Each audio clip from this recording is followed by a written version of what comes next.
ጤና ይስጥልኝ የፈጠነ ሚዲያ የዕለቱን ዋና ዜናዎች ይዞ ወደ እናንተ ቀርቧል። በዛሬው የዜና እትማችን በአሜሪካና በኢራን መካከል የተቀሰቀሰው ወታደራዊ ግጭት፣ በደቡብ አፍሪካ የሚገኙ ኢትዮጵያውያን የደህንነት ስጋትና በታዋቂዋ ቲክቶከር በረከት ወርቁ ላይ ስለቀረበው የነዳጅ ማጭበርበር ክስ ዝርዝር መረጃዎችን ይዘን ቀርበናል። በሆርሙዝ ሰርጥ በአሜሪካና በኢራን መካከል መጠነ ሰፊ የተኩስ ልውውጥ ተቀሰቀሰ። በዓለም አቀፍ የንግድ መስመር ላይ ከፍተኛ ስጋት የፈጠረ የተኩስ ልውውጥ በአሜሪካና በኢራን የባህር ኃይሎች መካከል በሆርሙዝ ሰርጥ መጀመሩ ተዘገበ። ይህ ግጭት ቀደም ሲል ተደርሶ የነበረውን የተኩስ አቁም ስምምነት የጣሰ ሲሆን ቀጠናው ወደ ከፋ ወታደራዊ ቀውስ ሊያመራ እንደሚችል ተሰግቷል። ኢራን ጥቃቱን የጀመረችው አሜሪካን ስትል ከሳለች። የቴህራን ባለስልጣናት እንዳስታወቁት አሜሪካ ጃስክ ከተሰኘው አካባቢ ወደ ሆርሙዝ ሰርጥ በመጓዝ ላይ በነበረ የኢራን የነዳጅ ጫኝ መርከብና በተባበሩት አረብ ኤሚሬትስ ፋጃይራ ወደብ አቅራቢያ ወደ ሰርጡ እየገባ በነበረ ሌላ መርከብ ላይ ጥቃት በመሰንዘር ስምምነቱን ጥሳለች። በተቃራኒው የአሜሪካ ጦር ኢራን ያለምንም ትንኮሳ ጥቃት መፈጸሟን ገልጾ ለደረሰበት ጥቃት ተመጣጣኝ ወታደራዊ ምላሽ መስጠቱን አስታውቋል። እስራኤል እንደዘገበው ከሆነ ሁለቱ ኃይሎች በስትሬቱ ላይ የቀጥታ የተኩስ ልውውጥ ውስጥ መግባታቸው ተረጋግጧል። እንደ ፎክስ ኒውስ ዘገባ ከሆነ የአሜሪካ ጦር በኢራን ቁልፍ ወደቦች በሆኑት ቃሽምና ባንደር አባስ ላይ ተከታታይ የአየር ድብደባዎች ፈጽሟል። በተጨማሪም አሜሪካ ከቀጠናዋ አጋሮቿ ጋር በመተባበር በከሚር ሲሪክና በቃሽም ደሴት የባህር ዳርቻዎች ላይ ጥቃት መሰንዘሯን የኢራን ወታደራዊ ባለስልጣናት አረጋግጠዋል። የኢራን ባህር ኃይል በበኩሉ በአጸፋዊ እርምጃ በሶስት የአሜሪካ የጦር መርከቦች ላይ ጥቃት መፈጸሙንና በሆርሙዝ ሰርጥ ምስራቃዊ ክፍል እንዲሁም በቻባሃር ወደብ አቅራቢያ በሚገኙ መርከቦች ላይ ከፍተኛ ጉዳት ማድረሱን የሀገሪቱ የመንግስት ሚዲያዎች ዘግበዋል። በአሁኑ ሰዓት በኢራን ዋና ከተማ ቴህራንና በደቡባዊቷ የባንደር አባስ ከተማ ከፍተኛ የፍንዳታ ድምጾች እየተሰሙ መሆኑ ተገልጿል። የኢራን መንግስት ሚዲያዎች በሀገሪቱ የባህር ዳርቻዎች ላይ የተበታተኑ ጥቃቶች እየተፈጸሙ መሆኑን እየዘገቡ ይገኛሉ። በሆርሙዝ ሰርጥና በኢራን ደቡባዊ የባህር ዳርቻዎች ላይ የሚደረገው ወታደራዊ ፍጥጫ አሁንም በቀጠለበት በዚህ ወቅት ዓለም አቀፉ ማህበረሰብ ሁኔታው ወደ ቀጠናዊ ጦርነት እንዳያመራ ጥሪ እያቀረበ ይገኛል። የደቡብ አፍሪካው መረጃችን እንደሚከተለው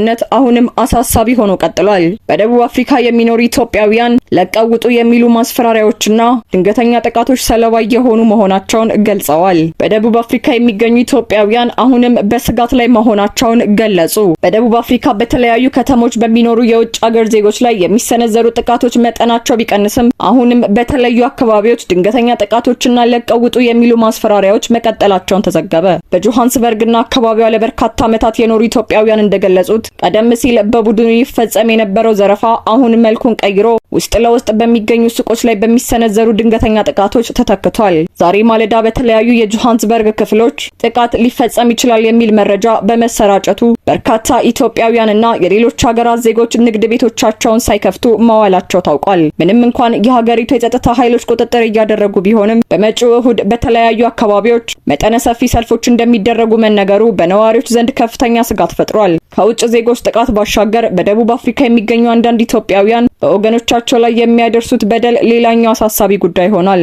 ቲክፋ ኢትዮጵያ እንደገለጸው ጥቃቱ እንዳይደርስባችሁ እናደርጋለን በሚል ሽፋን ከነጋዴዎች ገንዘብ የሚቀበሉ ግለሰቦች መኖራቸው ተጠቁሟል። ከአማጽያን ጋር በማበር መረጃ የሚያቀብሉና የታቀዱ የቅጥር ግድያዎችን የሚያስፈጽሙ ኢትዮጵያውያን እንዳሉ ተገልጿል። በእስር ቤት የሚገኙ አንዳንድ ኢትዮጵያውያንም በእነዚህ የጥቃት ሴራዎች ውስጥ እጃቸው እንዳለበት መረጃዎች አመልክቷል። የኢትዮጵያ ውጭ ጉዳይ ሚኒስቴር ሰሞኑን ያወጣው መግለጫ የሚያበረታታ ቢሆንም የዜጎችን ደህንነት ለማስጠበቅና ዘላቂ መፍትሄ ለማምጣት ከደቡብ አፍሪካ መንግስት ጋር የሚያደርገው ንግግር ተጠናክሮ እንዲቀጥል ነዋሪዎች ጥሪያቸውን አቅርበዋል። በአሁኑ ወቅት ኢትዮጵያውያኑ የደህንነት መረጃዎችን እርስ በርስ በመለዋወጥ ጥንቃቄ እያደረጉ ይገኛሉ።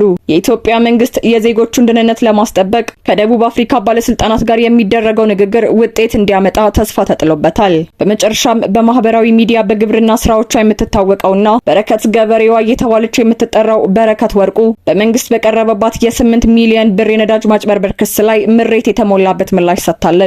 ታዋቂዋ ቲክቶከር በረከት ወርቁ የቀረበባትን የነዳጅ ማጭበርበር ክስ ግፍ ነው ስትል አጣጣለች። በግብርና ስራዎቿና በማህበራዊ ሚዲያ ተሳትፏ የምትታወቀው በረከት ወርቁ በመንግስት በቀረበባት የ8 ሚሊዮን ብር የነዳጅ ማጭበርበር ክስ ላይ ለመጀመሪያ ጊዜ ዝርዝር ምላሽ ሰጠች። ግለሰቧ ክሱን መሰረት የሌለውና በኔ ስም ሌሎች የፈጸሙት ድርጊት ስትል አጣጥለዋለች። መንግስት በረከት ወርቁን ለእርሻ ስራ የተፈቀደ 466 ሺህ ሊትር ናፍጣን ለሌላ ዓላማ በመጠቀም ሀገሪቱን 8 ሚሊዮን ብር አሳጥታለች በሚል መክሰሱ ይታወሳል። በረከት በማህበራዊ ገጿ ባሳፈረችው ምላሽ በቁጥጥር ስር በነበረችበት ወቅት ሌሎች ግለሰቦች የእሷን ስም በመጠቀም ነዳጅ መሸጣቸውን ገልጻለች። ታስሬ በነበረበት ወቅት በስሜ ለተሸጠ ነዳጅ እኔን ተጠያቂ ማድረግ ፍጹም ግፍ ነው ስትል ተከራክራለች። ከመንግስት ወይም ከብልጽግና ፓርቲ ምንም አይነት ጥቅም መሬትም ሆነ ገንዘብ እንዳልወሰደች ገልጻ ይልቁንም የራሷን ሀብት ለሀገር ግንባታ ማዋሏን ተናግራለች።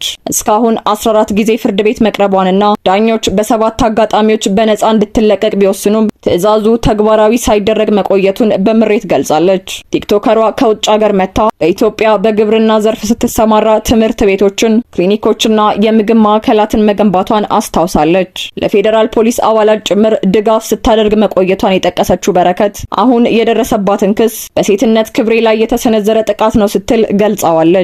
በረከት በምሬት በታጀበው ንግግሯ ሀገሬ እውነት በጣም አዘንኩብሽ፣ ተቀየምኩሽ፣ አፈርኩብሽ ካለች በኋላ መንግስት ካልፈለጋት ወደ መጣችበት ሀገር በክብር እንዲሸኛት ጠይቃለች። ምንም እንኳን በረከት ድርጊቱን ሌሎች በሷ ስም የፈጸሙት ነው ብትልም የፌዴራል አቃቤ ሕግ ክሱን እየተከታተለ ይገኛል። ጉዳዩ አሁንም በሕግ ሂደት ላይ ያለ በመሆኑ ፍርድ ቤቱ የቀረቡትን ማስረጃዎች መርምሮ የመጨረሻ ውሳኔ ይሰጣል ተብሎ ይጠበቃል። የፈጠነ ሚዲያ ለዛሬ የያዛቸው ዋና ዋና ዜናዎች እነዚህን ነበሩ። ወቅታዊና ፈጣን መረጃዎችን ለእናንተ ለማድረስ ምንጊዜም ዝግጁ ነን።